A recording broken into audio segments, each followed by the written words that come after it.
Hi there, my name is Barbara Root and I am the writer and director of this episode of Meet the Kinsmans. This is going to be a series of plays that we are going to celebrate the Kinsman family leading up to the 200th anniversary of the Kinsman House. So we hope you enjoy and look for more segments to come. Oh, Freddie, isn't this so exciting? Olive, I have asked you repeatedly not to call me Freddie. We are adults now, not children we once were playing together in mud puddles. That was a long time ago. But even when we were children, I knew for certain that I would be marrying you. I would also venture to guess that you were certain about marrying me back then. I do not know that I would admit to such a thing. Well, you kissed me for the first time in the middle of that mud puddle, or don't you remember? And I got a mouthful of mud for my troubles, if I recall the incident correctly. It was well worth it, I dare say. I knew right then and there that we would be here together one day. And just why are we here? Uncle Simon has been quite mysterious about our meeting with Mother in this spot. I wonder what he has on his mind. You know exactly why we are here, Freddie. Frederick! And let's not put the cart before the horse, Olive. You know that as soon as we announced our engagement, Father began planning this for us, and I could not be more excited. I cannot wait to be a grown-up married lady, married to you, and I cannot wait for us to be together forever and to start having babies with you. Olive! You forget yourself, such talk. And with your parents arriving any minute and my mother also? Wicked girl. Freddie, don't be such a stick in the mud. We are young and in love and are so happy and are about to be married. I refuse to be stale and proper. Or aren't you happy to be marrying me? If so, I'm sure I could find myself a more suitable fiancé. One that would appreciate me properly. As a matter of fact, I should begin my search right away. Just you try. Children, behave yourselves. Remember who you are and act accordingly. Apologies, dear Father, but can't you see we're just so excited? But there is such a thing as decorum, my child, which must be practiced. But I do understand your excitement. Spare the rod and spoil the child, and you do spoil that girl, Mr. Perkins. Olive, fix your dress. Act like a lady, the very idea, in public and in the middle of the afternoon. Now, Mrs. Perkins, the young woman, our daughter, is happy. Let us be happy for her. Our other daughters did not survive long enough to experience a moment of such happiness. We must celebrate the fact. I suppose so, Mr. Perkins.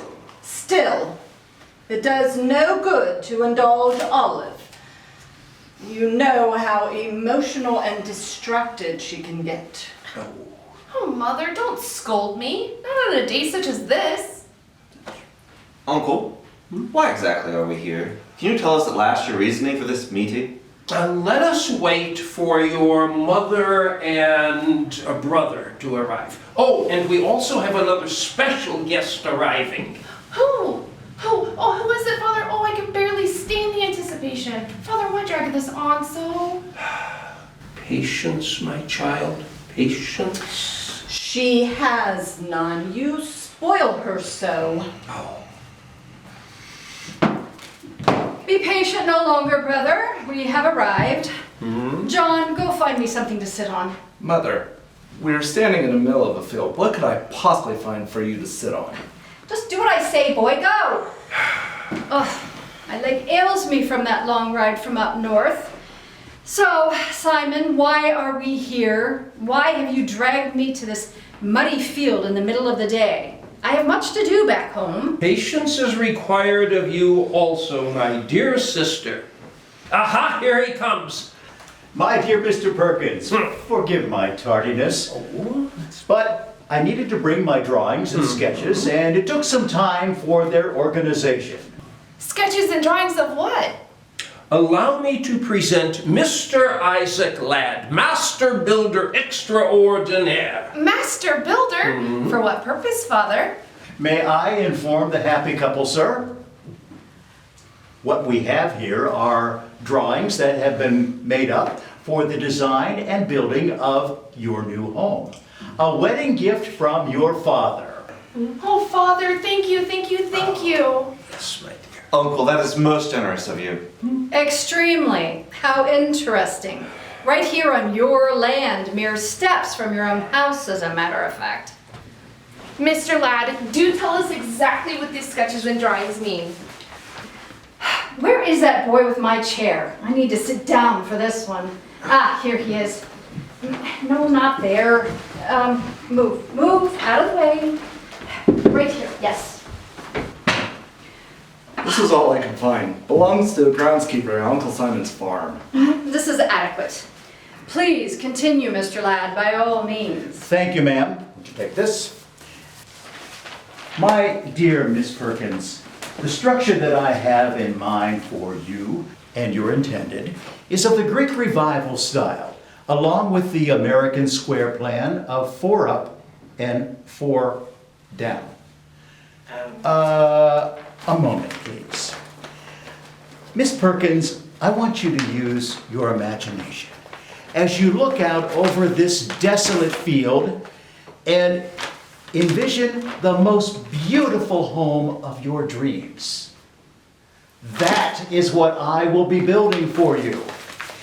Picture, if you will, a large 2-story brick structure with an attic for storage and a basement for cooking and laundry. For the servants, of course. Now, the front of the home will feature these large columns made of wood. And these will announce to the world that here indeed lives a very grand family. There will be a large portico traveling the entire front of the home. And this will provide a splendid place to spend summer evenings while overlooking this beautiful Mahoning River. The front door will be made of oak, and it will be enhanced with red Florentine glass panels. These will be both above and to the sides, and these will further declare the particular importance of this family. There will be large windows, spacious windows from floor to ceiling, and these will provide spacious light to the parlors on the right and to the dining room and library on the left. Now, in between, there will be a beautiful staircase. This staircase will be made of intricate carved black walnut. It will be glorious, and it will lead upstairs to the bedrooms. The sleeping areas. Anyway, there will be 4 of them. Back downstairs. There will be 2 parlors, one for the men and one for the women as propriety demands. And these will provide comfortable lounging for both sexes. Each will have its own decorative fireplace, and these will feature white Italian marble mantels. Those large windows I told you about, I will design them so that one may walk through them when they're opened onto a small platform to get a breath of fresh air or just to enjoy this bucolic scenery. These platforms will be surrounded with decorative wrought iron to provide safety and also to provide an additional look to the side of the home. There will be a rear door also, and this will be used by the servants, and also to bring in provisions, and also a convenient exit for Mr. Kinsman to go to his office next door at the Connecticut Land Office. And what color shall it be painted, Mr. Ladd? Why, the color should be of your choice, Miss Perkins. Yellow, I should think. Then yellow it shall be. That sounds somewhat expensive, Mr. Ladd. What do you suppose the final cost of this structure would be? The estimate for the final cost would be $1,000 to $1,500. Brother, you would do well to invest that money in your community, for education perhaps. $1,500, Mr. Perkins, that is almost double the price of our own house. We cannot have our daughter living in a log cabin with a dirt floor now, could we? Seems to me it would do her some good to have the earth beneath her feet. A dose of reality is exactly what you need, young lady. Then you may experience what it would be like to be a part of this new land. You do not know what it is to struggle or sacrifice. A dirt floor. Mother, really? But my shoes. Impossible, girl. Frederick, are you sure you really want to marry this silly piece of baggage? Now, Nancy, you leave the boy be. Take your husband and go with Mr. Ladd to survey the spot that he has chosen and hear all that he has planned. Go on now, all of you. Come now, and now that we have heard the description of the house, let us go and see exactly where it will be. My dear. Freddie, stay here with me for a moment. Mother! I have asked you over and over not to call me Freddie, especially in front of the others, and in front of Mr. Ladd most particularly. It makes me sound childish, and I will not have it! And I did not come all this way to sit in a muddy field and be scolded by my own son. You are my child, and I will call you the name I see fit. Now I must speak with you. What is it, Mother? Freddie, Rick, my brother is about to go through a very large sum of money and considerable trouble to accommodate his daughter and her intended. I would like to spare him that trouble if indeed this is not a situation in which you find yourself agreeable to. What are you implying, Mother? More than anyone, you were the one who was pushing for this marriage to take place. I do know that, my son. And it is a good match, and a reasonable one, despite your fiancé being your first cousin. After all, there's not a lot to choose from out here in the wilderness. But what I want for you goes beyond becoming one of the premier families of the Western Reserve. What I would wish for you more than anything is have a happy marriage, like I had with your father, God rest his soul. We came here with the blessing of God's good grace and that of the Connecticut Land Company to build a future for our family, and for others as well. The opportunities out here are endless, if you have the right partner in spirit as well as in status. I assure you, Olive has both. But this is not the only area with potential. Say the word, Freddie, Rick, and I will send you back east and set you up with a position there and introduce you to a society of young women from which you would have your pick. I have no desire to look for any other situation nor any other person with whom to share it. This wilderness, as you call it, and Olive Perkins is all I could ever want. I love this place. And I love her too. And I love you, Frederick. I promise to be the best wife possible and the best mother possible to our children, our many, many children. Olive! We will be so happy for so many years to come. I promise you that, Frederick. And I promise you too, Aunt Rebecca. And I pray God would give you two such a wonderful life, for that is all I could ever want for my son.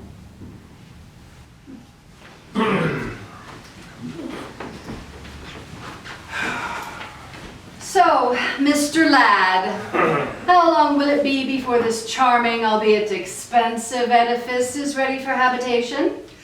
Mrs. Kinsman, I would say the completion should be done in approximately 2 years. 2 years? 2 years before we were to have our own place and to be married? We couldn't possibly wait that long. Ungrateful child, hush! Your father is being more than generous building you a home such as Mr. Ladd has described here today. Obviously much more generous than you deserve. Do not shame me with this churlish behavior. My child, it takes time to build houses in this wilderness especially. Indeed. They don't just spring from the ground like a groundhog. But Father, we don't want to wait. As I have no conjuring skills to will the house into being, what would you suggest? That we don't wait, but we get married right away and come to live with you and Mother. No, children. You can get married and come to the Kinsman area and live there with me and John and Freddie's other siblings. Yes, there. The matter is settled. Let us leave this field. Freddie. Mother? I think we should discuss the matter a bit further. What is there possibly left to discuss? I believe I said that the matter was settled. Mother, my place of living is going to be here in Warren. My business is going to be here as well.